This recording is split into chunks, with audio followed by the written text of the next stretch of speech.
से दिन मध्य आमे देखिछु जे आपण माने जहा घटी थिला चित्र देखैला जे सेठी दला चकटा हेछि स्टैम्पेड हेछि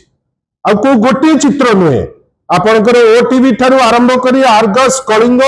न्यूज 18 एमती कोनोसी गोटे मीडिया रो चित्र आमे देखि पारिने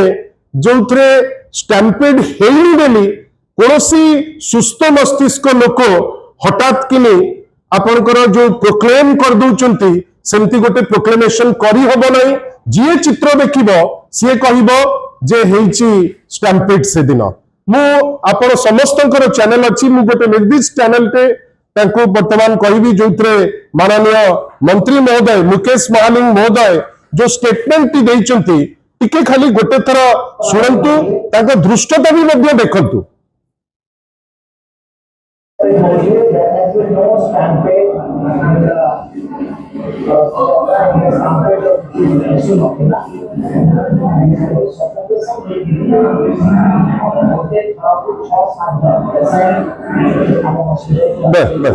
आपण देखंतु स्टैम्पेड हेइची से भल भावे जानिचंती जे लोके मृत्युवरण करिचंती शह शह लोक जाइचंती हॉस्पिटल चिकित्सित हवा पाए किंतु केते दृष्टता देखंतु बारंबार जदि एई व्यक्ति को जेतेबेले एससीबी मेडिकल कॉलेज रे लोक मरिले जदि सेई दिन ड्रॉप कर दिया जाइतांता जो समय रे लोके मरिचंती 10 रु ऊर्ध्व किंतु ये तांकर फिजिकल फिटनेस पाई दौड़ी चलीचंती समुद्र कूल रे से छवि आमे देखुतलु जदि से अपारगता पाई ड्रॉप होइतांते आज एते बड़ मिछ कहबा पाई से पुणी मंत्री हेई स्टेटमेंट दबा पाई अपेक्षा करि नतांते अब भाबंतु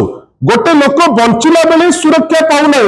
मरिगला परे मध्य गोटे मिछ तत्व देइकिरी जे ना स्टैम्पेड हेई नाही वास्तव रे गतकाली जदि पोस्टमार्टम रिपोर्ट क्लियर कर नतांता जे जो घटना घटिची जोतरे लोके दुईटी लोक हिसाब इने दउचंती थर्ड लोकर हिसाब एमाने दबा पाई काहे डरुचंती आमे सेता मध्य आश्चर्य अछु आमे आगो भाबुछु जे जो मंत्री जेतेबेले तांकर दायित्व अछि एससीबी मेडिकल कॉलेज रे काम करि पारु नांती जेतेबेले प्रभु श्री जगन्नाथ को पाखरे मिछ कहि खसी जिबा पाई उद्यम करूचंती जो लोकों को स्वास्थ्य कथा चिंता करबा कथा तांको चिंता न करी निज स्वास्थ्य कथा चिंता करूचंती आपन निजे कहंतु ए भलिया मंत्री आउ रहिबा कथा कैबिनेट रे हमर गोटे डिमांड जेंती भाई कहिले जुडिशियल इंक्वायरी सहित हमर गोटे बड़ डिमांड जे दुई जन मंत्री जे अपारगतार गोटे नुआ माने दिगंत सृष्टि करिसंती जणे हेले मुकेश महालिंग महोदय आउ जणे हेले श्री पृथ्वीराज हरिचंदन महोदय यांकु आगो बरखास्त होबा दरकार।